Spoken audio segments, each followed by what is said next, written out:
Welcome, crazy internet people, back to Sydney Android Union, a name that becomes more tenuous every time I hear it come out of my mouth. My name's Luke, this other person is Ryan. Howdy. And you want to have a glance down at the time frame of the video and glance back to us. Ladies and gentlemen, we have a Moons and Andy match, probably the definitive matchup of the Sydney Nationals meta. And we're going deep. Ryan, so we've got Moons and Andy. What did you play over Nationals? It might surprise you to find that I played Moons and Andy. And what did you play? Okay, weird. Well, it was a weird one. It's a bold choice. I went with Moons and Andy. Oh, surprising. Yeah, so I think we both tested a couple little variants. They're both kind of highly tuned decks at this point. We've seen a lot of action both across regionals and some of the later store champs. Yeah. Daniel's just opened with Turtlebacks and another asset, exactly what you want. Yeah, that's right. So I think I caught a glimpse of Daniel's hand, and I think I saw 2 GFIs in there, and he chose to keep it. But he also had Turtlebacks and Jackson, which is not a bad start for Moons. Right. Not a bad start, and he had a piece of ice for HQ, which is, sometimes, if you're some of these decks go down to like 8 or 10 pieces of ice. Sometimes you don't get that. Yeah, that's right. Medium to Muujin out of Alex, though, that puts some incredible early pressure on, especially when your ice count is that low. That's right, and that's a strong start too. I mean, Alex had the career fair for Temujin, so he almost got that for free, so he's immediately earning money here. Yeah. To the point where, obviously, he takes his installs and only hits it once, but it's enough to force Daniel to respond, and he may as well not have another piece of ice. Yeah, that's right. So Daniel's installed, he found a piece of ice, but he's got it, which is what he needed.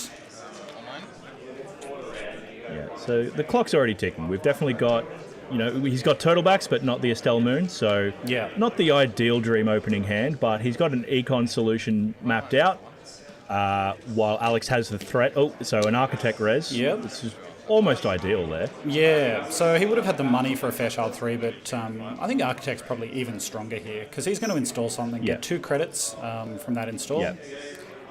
Nothing in Archive, so if you're going to eat an Architect res, you want to eat it early. Yeah. So, but he will still get an install from HQ, so he'll get his Turtlebacks money and the ETF credit. Yeah, and he's looking at HQ, but maybe not installing anything. No, okay, so that kind of sends some warning signs, possibly, but even then it might just redirect Alex's threat away from R&D at the moment. Yeah, that's right. I mean, because Daniel had 5 cards in hand, if I'm not mistaken. He didn't install any, so Alex must now be thinking there's at least one agenda in there. Yeah. So we can see a Biotic Labor, we've got the 2 GFIs. Yep. Alex. Second Jackson.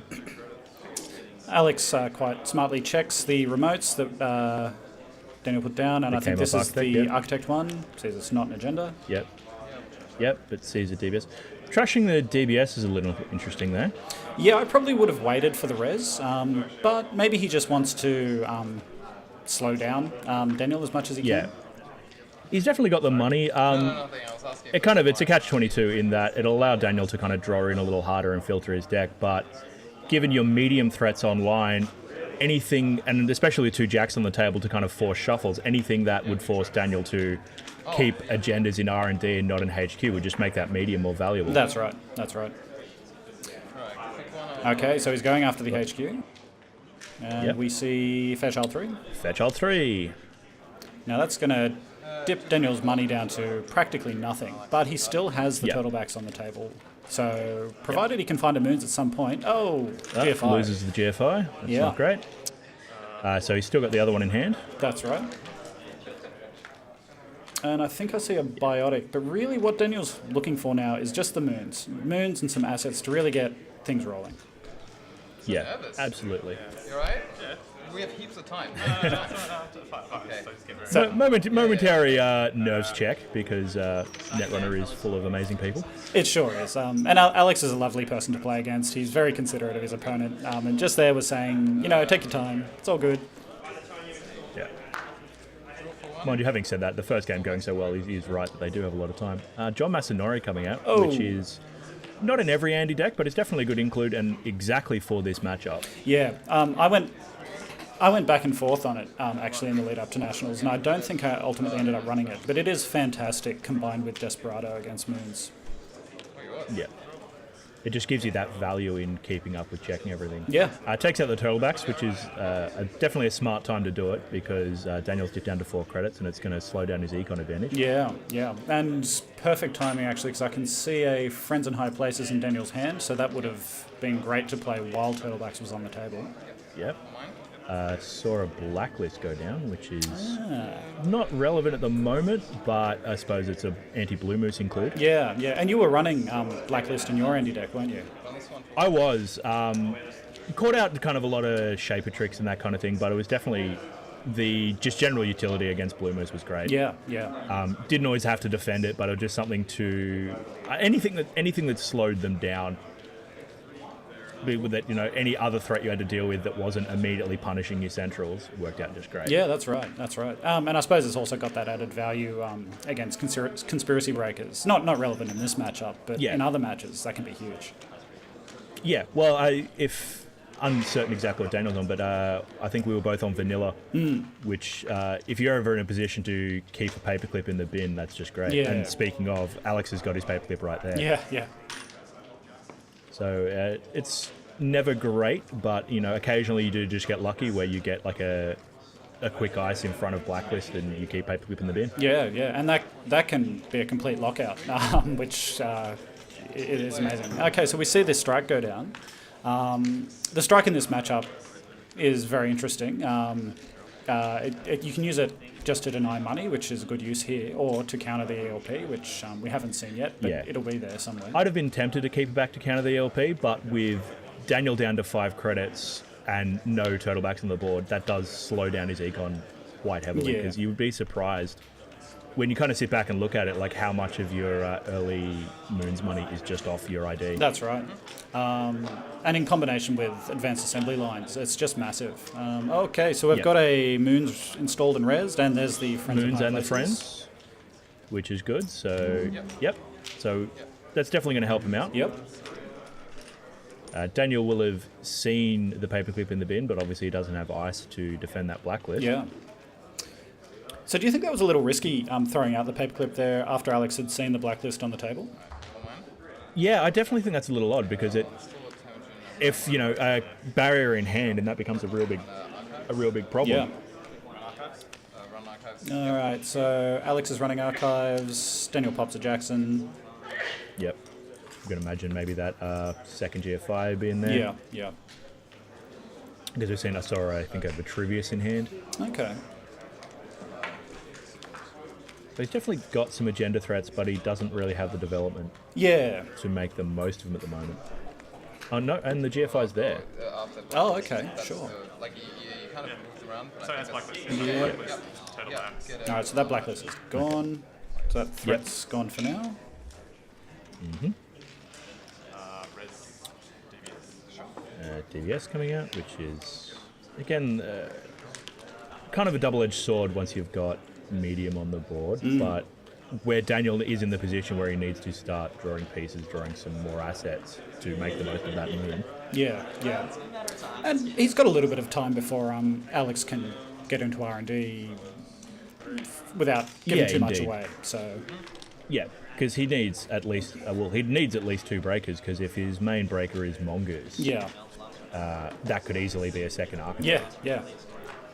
And any other variant of ice requires a second breaker. Yeah, exactly. All right, so we're seeing more installs from Daniel. Moons is going to be getting bigger and bigger. Mm-hmm. So it was interesting with the meta where it was that we had Crimson Dust come in literally 9 days before this tournament. So there are a couple of cards that came out that had kind of implication for both these matchups. I think both of us landed on using MCA Austerity, which I don't necessarily think Daniel's running, but was another kind of interesting include in that pile of Moon's threats, that forcing them to reprioritize what had to be trashed at any given point. Yeah. But Daniel's not giving too much away. The blacklist is one thing, but it's just interesting how fine-tuned these decks were by this point, that even variations of a couple of cards had huge implications. That's right. I mean, so these decks were well and truly known by this point in the meta. Sitting down across it, you could probably name 95% of the cards in your opponent's deck. But it was those things around the edges, like did you run Blacklist or did you spend it on something else? I spent that point of influence on Executive Bootcamp, which was good. There are some tricky uses for that, but either way was good. There were uses for both of those options. Yeah, and any kind of edge or surprise value you could get out of these decks, because although I have to shout out to Thomas from our meta, who I think a lot of people would have sat across from and gone, oh, ETF and Andy, and been completely blown out by something else entirely. That's right. Yeah, so Alex has taken out the turtlebacks and now the moon's been popped, so probably ideal to take the turtlebacks when he did, because again, Daniel's dipping quite low on credits. Once it gets set up, these moon decks can just explode in terms of money, but Alex is doing a good job of keeping it down. Yeah. And Daniel popped moons at the end of Alex's turn just to get a little bit more use out of that DBS, so it triggers twice. Yep. Which is just one of those little things you can do to add value to the tricks that Moons has. Mm-hmm. It's interesting to see what he's going for, because I don't think he would have enough money for a biotic play here, but maybe not a G. Yeah. So there's a little bit of confusion over what's actually on the board and when it's gone down. Right. And that happens a lot in Moons games. Things are just going and I almost coming. want to say it's I almost want to say it's a feature of the deck that you just have such raw asset build-up and so many things to keep track of that even just pure cognitively on the runner's side, it's hard to keep track of, let alone as the core.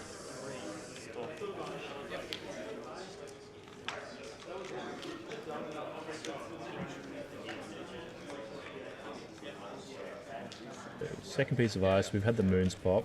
The second moon's going down, which explains why Daniel was as keen to do so. We've got the ELP, which is clearing the strike, which is going to let Daniel's money get rolling again, and hopefully slow Alex down a little bit. Yep. It's also going to make keeping up the moons in this other asset even trickier. So the money on either side of the board is interesting.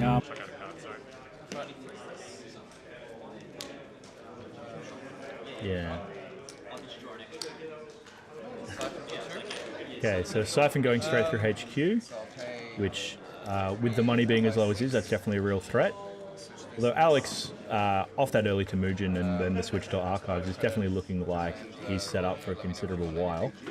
Although he's just had to pay the iron price on that Fairchild 3. So Inversificator being an interesting including Crim, it's kind of done a lot of work. It's interesting in this matchup because the only real co-gate of note is Fairchild 3, so it does cost a lot to be moving it around. Yeah. Did you get a lot of value out of it yourself? I did. I found the 6 install cost was occasionally a giant problem, but it sometimes just allowed you to really take advantage of the corp being low on money. You break a code gate, swap it with an unresed one, and then really have free access to whatever you want. Yep. And what was interesting is...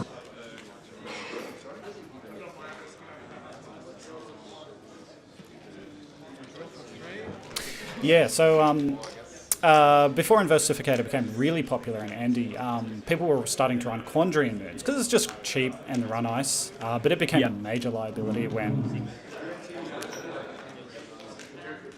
Yeah, there's definitely a very key. I remember a testing game specifically where I was like, oh, Quandary, it's amazing, and then Inversificator came down and like, oh dear.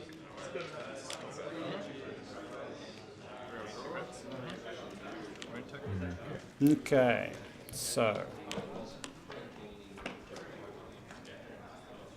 turtlebacks are down, more ice, building a new server, trying to get some more value, and that's the worst part about Inversificator. Like, he's put it there to get it out of the way, but it just builds another threat. Yeah, that's right. Okay, so we're getting a scoring remote built up here. We're getting special order, so Alex is using some of that money to just get his breakers set up. He's probably going to look for...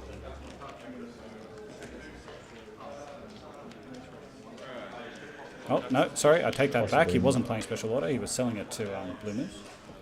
Selling it to the Moose. Yeah, but he does have a Mongoose and another special order in hand. So between that and the paperclip in the bin, he has his sweep, Yeah, more or yeah. less. But though it's interesting, like it's quite an impressive pile of money on Alex's end so far, but even just having to break the Fairchild 3 once dipped him right That's down. right, that's right. And this was one of the major strengths of this Good Stuff Andy build, that it just had so many sources of economy that it could, even straight off the bat, start building up cash. Looks like he's run on an AAL, checked it, trashed it, that's Yep. fine. He still gets Nice. decent value out of that. Yep. So we're over to the DBS threads, and that's the other thing. It's on the last trigger, and that not being used explains that there isn't anything necessarily for Daniel to use with moons. Yeah, yeah. Because of just like, if he had another asset, he would have just cycled it for the extra value. Okay. On the other hand, with ELP out, it's a fine bluff. Yeah, absolutely. So we've had another install. We've had a Friends in High Places. Yep. Blacklist is And back. having it trashed. Yeah. Having AL's trash just to be friends back is... Oh yeah, yeah. It's very very discouraging for the runner. So that Blacklist has gone in that scoring remote, which is going to be very hard for Alex to get to. I think his paperclip is still in the bin. Yep. But it does mean that Daniel can't use that 2 ice remote to score anything out of, and he doesn't have a lot of other ice. Yeah, I'd say so. Yeah, and I think Alex was just querying whether in a server still counts for moon, which it totally Absolutely does. does. Because the card was not good enough. Yeah, that's right. Run R&D for 2. So we've got the Mongoose come down, so Oh, R&D, Whoop. R&D, R&D. Oh, Yikes. classic Netrunner. running an R&D. It's another. And another Fairchild Whoa. 3. Decisions. Okay, so now Alex's big pile of money is actually not looking that big because he's going to have to do something about this. Yeah. If he's in the position where he wants to make repeated runs on R&D through a Fairchild 3, that's going to get expensive incredibly fast. Absolutely. And he saw that it was an architect on HQ accidentally, but that now tells him he probably doesn't want to swap this because he can't mongoose through both. Absolutely, yeah. Presuming that his backup might be a Fem or a Mammon or the Omakua, which was the 9-day Crimson Dust Yep. include. But he has swapped it for the Architect, Okay. which is bold. Oh, but he got an agenda. Yeah, if it works, it works. I mean, it was never going to be a problem this run, but it now means that if he ever really wants to get into R&D again, he's going to need to swap something first. Yep. Yep. God, at least you'll have heaps of money. That's the downside, yeah. And 5 cards? Okay. Yep. So he's run the moon, but Daniel's popped it for the value. Yep. And I believe seen, is that 2 friends off it? So the game's at a pretty interesting point. Alex is 4 points up. That's great. But his money is now down to nothing, almost. He's got Yep. Blue Moose Desperado still on the table, so he can still get a bit of cash back. But Daniel's board is getting more and more set up. He's sitting on a reasonable pile of money. Yep. So it's not as one-sided as the points might suggest.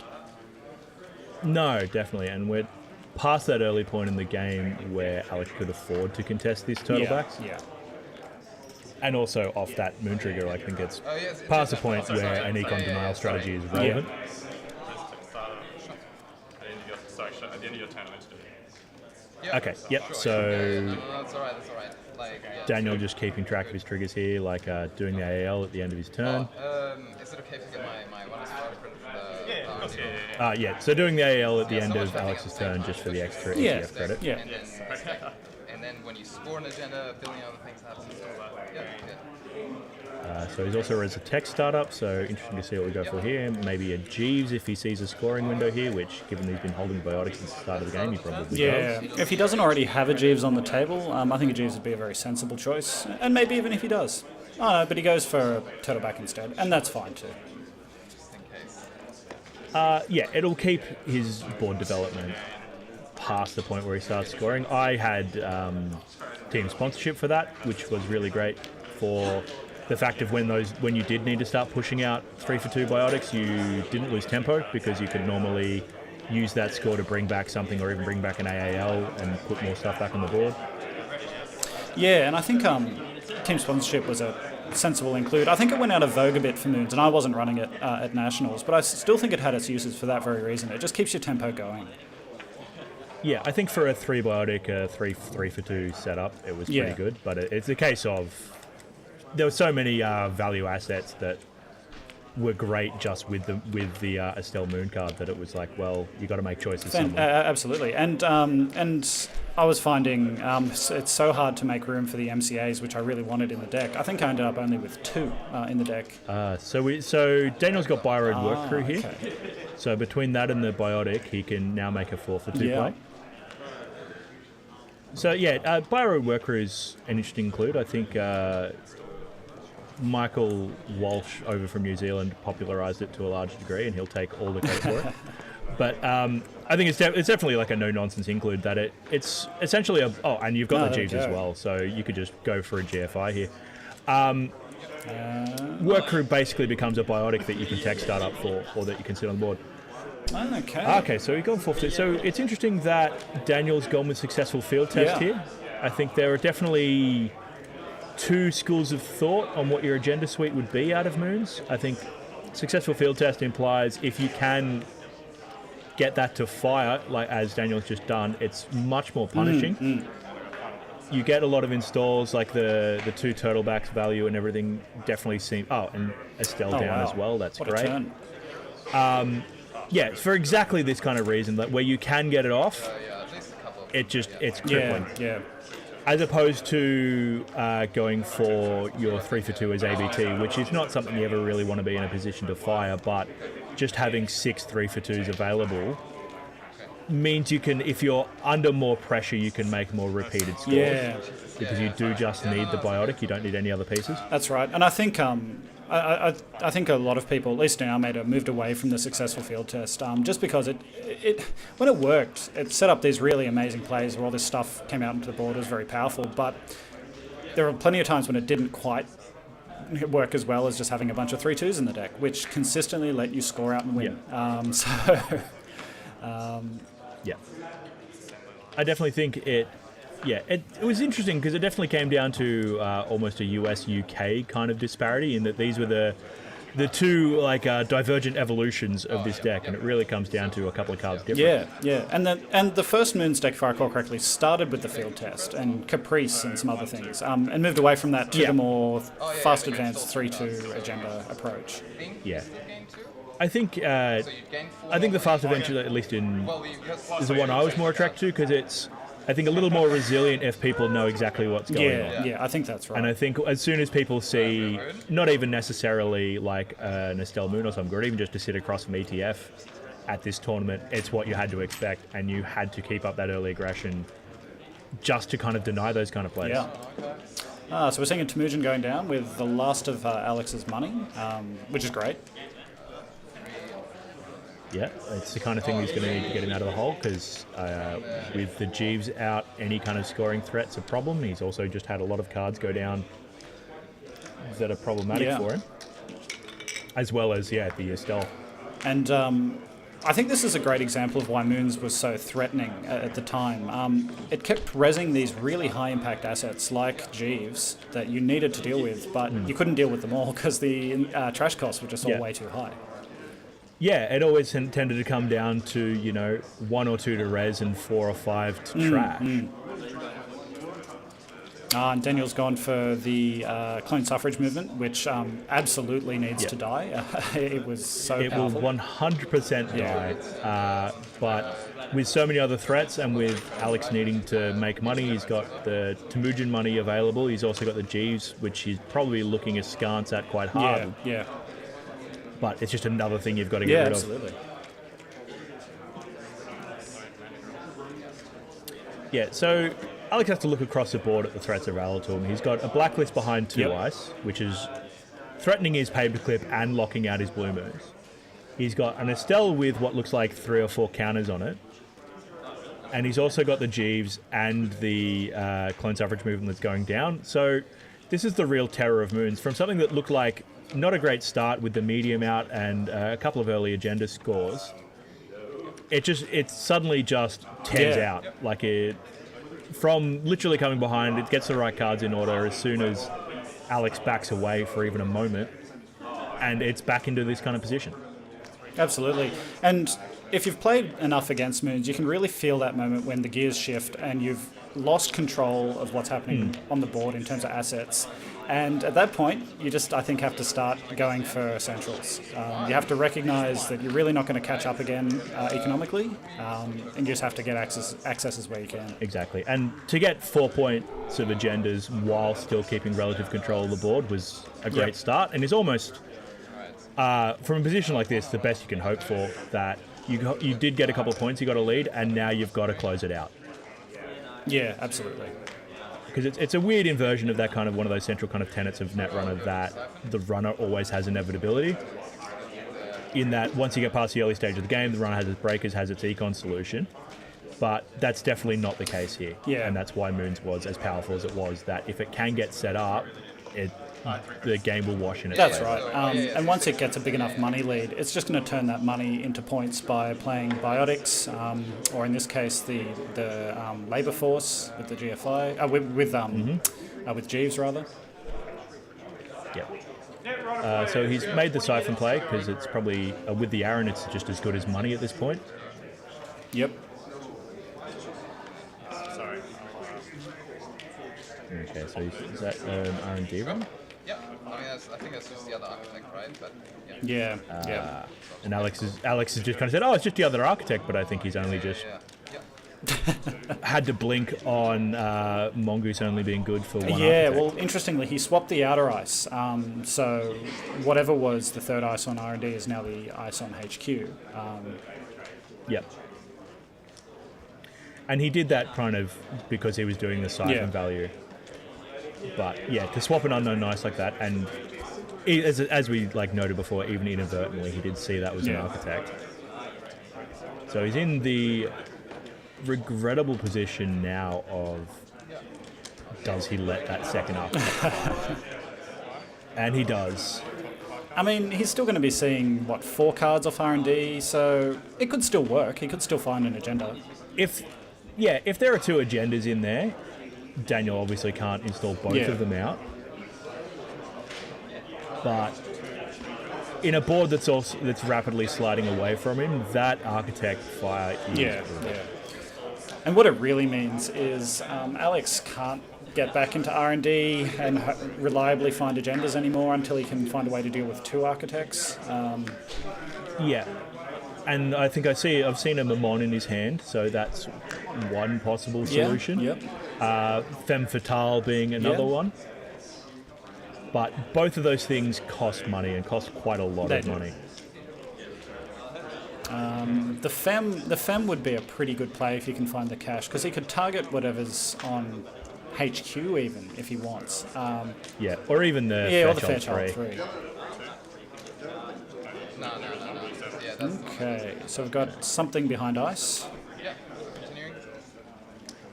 And I think we've seen that as a vanilla out of the peak of Daniel's hand. So he's made another hit. So Alex just let that architect fire twice. Yeah. I guess you're in that position where the boards are rapidly slid away from you, that you have to keep that pressure up. Oh, no, okay, so this is a HQ run. Holop's interesting because that will. That means he's got an escape valve for the blacklist if that becomes a problem. And that's kind of useful. It's also really great for sniping Jeeves or work crews if you get that. Yeah, chance. and he wouldn't have even minded it earlier in the game. It can really cut down the Moons before she builds up big value, but it's too late for that. Yeah, now, absolutely. Really. No, Daniel's got enough money that you want Moons for the cards, if anything, but he's already got 4 points down in a Vitruvius counter. A GFI there. GFI here with the Jeeves out seals it for him. And Alex has had to let that clone suffrage movement fire too, which he's going to get back a biotic, I would say. Yeah. No, it's not an agenda. which one Biotic in hand and a Vitruvius counter is functionally too That's low. right. And with the Gs on the Gs board uncontested. and a GFI, that's game, if I'm not mistaken. Yeah. GFI wins the game. So Alex is thinking very carefully. He may be considering, can he pull up the clone suffrage? Is that what this is? Okay, go ahead. He does not have a window at start of turn trigger. Right, okay. Okay, you got friends back. Okay, so possibly another Biotic in hand, or possibly just trying to just keep more asset pressure up.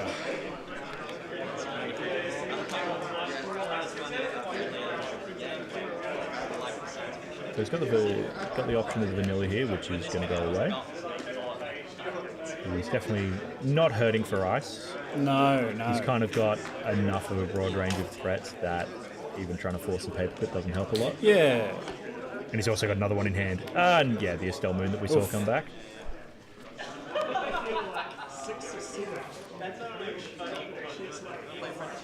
Okay, even more ice on R&D. So yeah, and that was the vanilla. And I can't quite tell. Do you see any agendas in Daniel's hands? No, not that I've seen. He's got the there's a field test here. Field test. Yeah. Tried to put the Lakshmi down, or did he just do successful field test? Yeah. Because what that fourth ice on R&D would suggest to me is that Daniel doesn't have what he's looking for. It's probably the GFI that he's looking for, and he just wants to lock Alex out until it can show up. And it won't take long with the DBS on the table. With the DBS and the Estelle Moon threat, it's just a matter of getting that value. And there's only 11 cards left in the deck. They were just doing a count, so it's not long in this game. No. So I think Alex at this point is probably just trying to work out where he can go to get some accesses to maybe find those last few points. Yeah. As you said, the R&D ice would discourage HQ pressure at this point, so even like a legwork you wouldn't really expect, though. As always in Netrunner, you have to kind of sit there and go, like, maybe that's what he wants from the team. That's right. And legwork against Moons is often really high value, particularly late in the game when the agendas have built up in the hand. It hasn't happened here because the DBS has been rolling for so long. Yeah.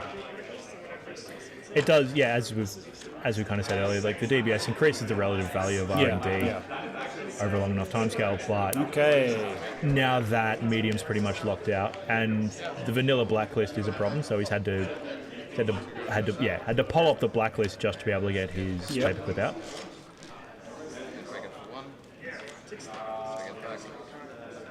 It's just such an incredibly taxing run for Alex. This is going to cost him 3 for the blacklist, 4 for the paperclip, and another 1 to break. Yep. And Daniel still gets the value out of Moons. It just kind of limits it. And it's in a kind of position where maybe if Moons was what you wanted to threaten, why wouldn't you pull up that directly? Yeah. On the other hand, that's the one shot in that gun. Like if you then use that and then you've got the issue of a blacklist res. Because if he'd done exactly this and then run R&D, it'd be a problem. Yeah. Okay, so he's swapped. He's broken the vanilla, then broken the Fairchild 3, and then swapped that with the Architect. So now he's got to deal with the Fairchild again, which is not going to be cheap. Yeah. No, not at all. Between that and the second Architect, I don't think. No, and that might be occurring to him just now. It looks like. Yeah, because it would be. Let me think. So it'd be 5. What's Investigator 2? So it'd be it'd be 6 to break the Fairchild 3, and then it's going to be another 3 to break the. He's Architect. short. He's short. And he really doesn't want the Architect to fire. I mean, he'll see. Is that a 4 on that die? So it becomes 5 accesses. 4 or 5. Could still work. So he could allow a single trigger, but it's not great. It's definitely desperate times. Flip side, though, we're at that point in the game where DBS has been rolling for so long that the agendas has been bottoming are probably somewhere in that deck now. Exactly, and like as we counted before, we've got 11 cards in R&D. Okay, so he's letting the trash cards fire off. Yeah, Threshold no, 3, that's smart. which is a clever way to kind of keep some value out of it. So he's. Ooh, is it firing? Oh, so he's one short even with that.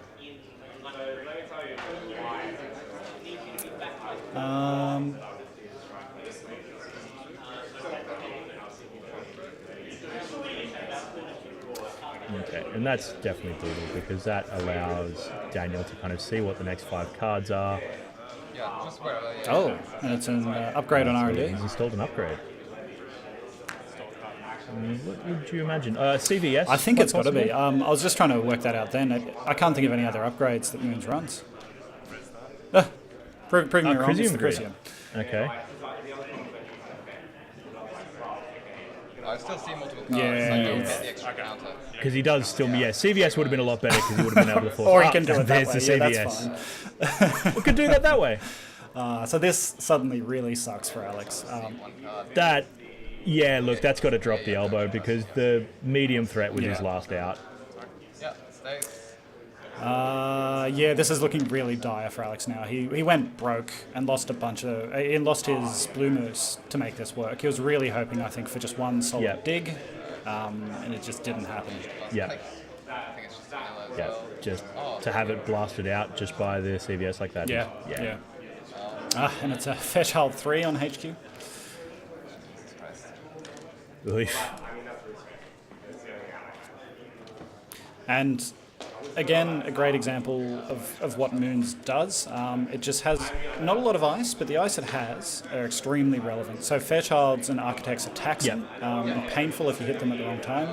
And the Vanillas, they just end the run for nothing, which can also be very important. Yep. No, absolutely. So Alex has chosen to trash 2 more cards. Daniel's opted to give him the brain damage, I believe.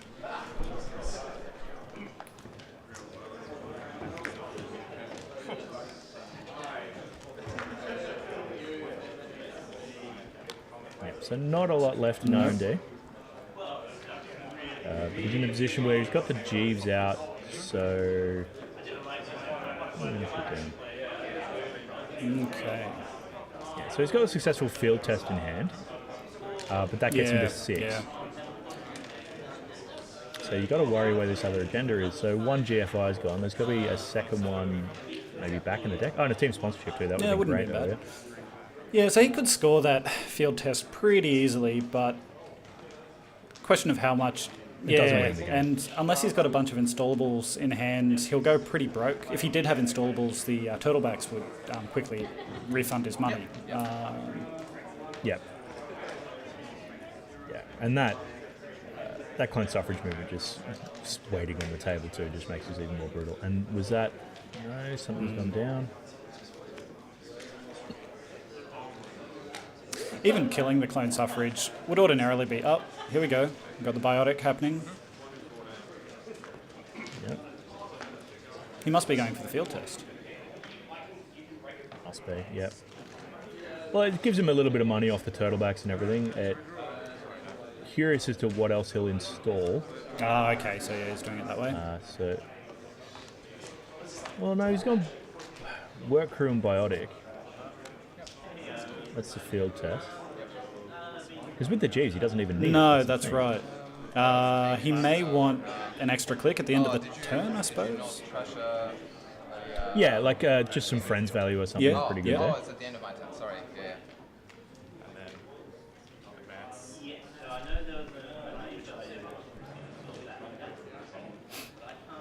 He's going to raise his sponsorship just to get that Sponsorship little bit option. more value out of this play. Oy. Yeah, is that?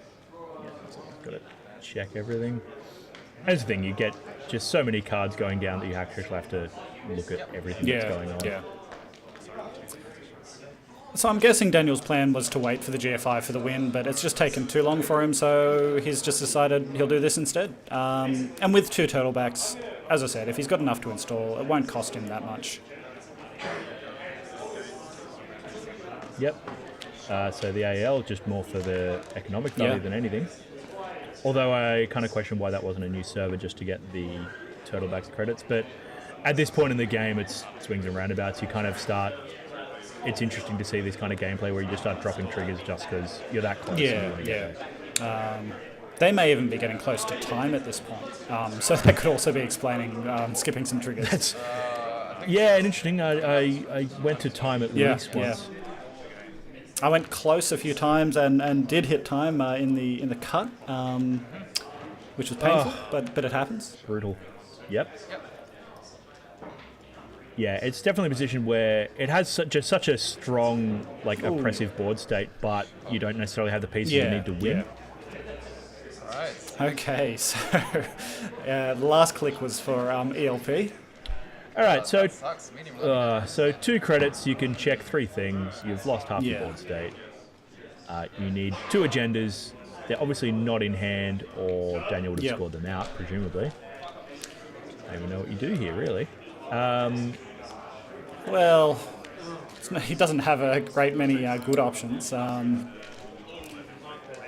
Yeah, like all you can really hope for is like 1 shot on R&D, which is going to cost you a whole lot, which you don't have.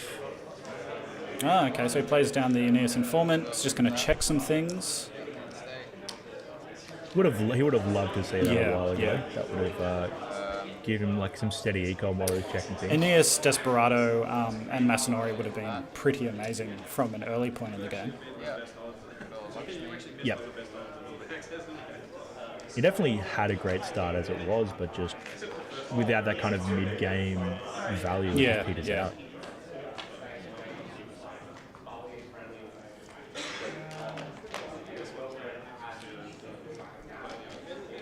Oh, we'll go trash. Okay. Yeah. Okay. So he doesn't want Daniel getting back the biotic, but I don't. Daniel still has a... I don't dispute. He still has a Vitruvius counter. Yeah, that's what I was going to say. It definitely, I don't question trashing it, but that's been sitting there for like what, 4 turns, 3 turns? Yeah. And now Daniel just needs 1 biotic to win if he's scoring anything but a GFI. Or the agenda as well. Alright. I also forgot. Yeah. Is it alright if we put it? I mean, the game's probably finished. Is it? Do you win by now? No. I just assumed this was the last hand. And that's how it can feel sometimes in Netrunner when the game just goes on and on and on because the agendas are not showing up. Yeah. With Moons especially, where it just plays such a strong defensive game that you're just like, am I dead yet? No. Still need to actually find the win condition. Okay, so we've got an install for 3 credits. It's pretty good value. Yeah, it's pretty good. I can see this deck taking off. I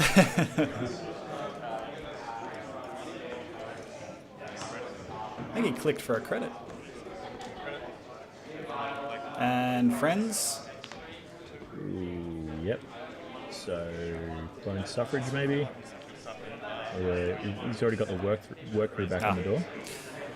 So he's resing the moons before the friends, and he's getting back an AAL and the clone suffrage. No, just 2 AAL. He just wants money. Fair enough. Money will let him win. So wants money and wants Estelle triggers for the rest of his deck. Let's make sure we don't go to time. Because it is a worse position where, and you can get in there, especially in the late games where you have more Estelle counters suddenly where you're like, wait, hang on, that's the rest of my deck. Although Daniel being at 6 points, that's not a concern because he can just, as long as he gets the 1 agenda he needs, he can. That's he's fine from there. right. So he's presumably going to, next time he has a chance, pop those AALs, pop moons, draw a bunch of cards, and the agenda will probably be in it. So this is probably Alex's last turn to win. Yeah. Well, having said that, like if he's got 3 draws off the 2 moons of the DBS, which I imagine would be why he didn't trigger the AALs, even if he did have something in hand. That's fair. Because, that can get to a point where you have to overdraw your deck and you lose. So he's run the moons, he popped the moons. Popping it. 3 cards or 2 cards? Oh, yeah. 3 cards, the DBS triggers.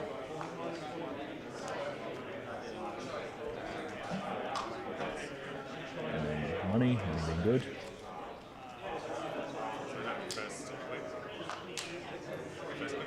Run that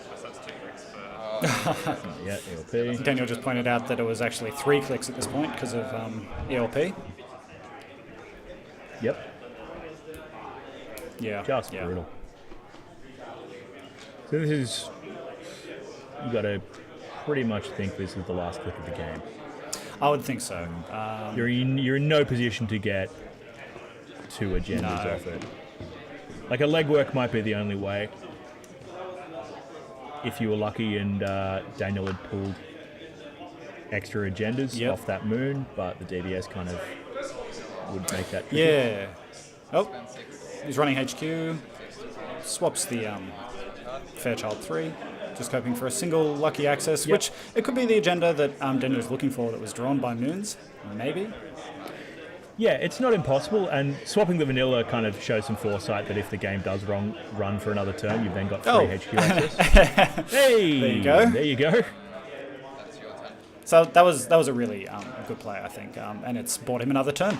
Maybe. Yeah, well, yep, What do you want? maybe. Do you want But rest? next turn, that would have been the game. Although, having said that, any agenda, Yep. any agenda's a win right now with Jeeves and Yeah. everything else on the board. We've got 2 DBS triggers and the clone suffrage movement, though. That's got to be grabbing a...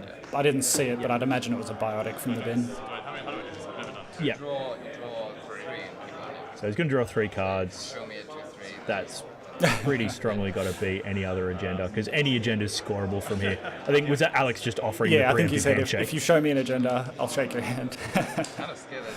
Oh, yeah. You have it. Because he Yeah. knows the worker is back on the board. Yep. You know Jeeves is there. Anything's scoreable from here. Biotic, work crew, something, it's an agenda, yep, and that's Yeah. the handshake and game. Yeah, he got it. Well, I mean, neither could I. And yeah. that- Are they all at the bottom then? Is that what's going on? And that was a great example of the Andy vs. Moons game. Went 6 to 7 points. Yeah, and we got to see a bit of what both decks do. Yeah, that's right. Bring up Nikos. Yeah, Yeah, Andy just has such an explosive start, and getting the medium early was great. Yeah, That you can get a couple of points and pressure in, because you need to do as much work as possible before you get to this board state, because it's not feasible outside of, some really specialized builds to control the board indefinitely. that's right. Eventually it will get away from you, so you're hoping to find an agenda or 2 early on when the accesses are cheap, and then seal the game late with either a good medium dig or a legwork, usually. Yeah. Definitely, like, a couple of things that, like, could have been gotten rid of earlier, but there's just so many other problems that you've got to deal with at once. I can see why. Yeah, a couple more agenda points, like a little bit of luck there, and that Alex could have pulled that. But definitely beyond probably, I think, that R&D run where he hit both architects, the whip end was on Daniel's side. Yeah, I think that's right. Eventually, the game really shifted to Daniel's control. He had the board completely locked out, really, for a number of turns there. And Alex did what he could with Inversificator. Got some cheaper accesses that he wouldn't have otherwise been able to do, but it wasn't enough. Yeah, definitely. Anyway, that's it from us. We'll bring you some coverage of the cut games in a little while. Go ahead and subscribe, or what all the other stuff that professional YouTube people say. I've got no idea. Anyway, see you all later. See you later.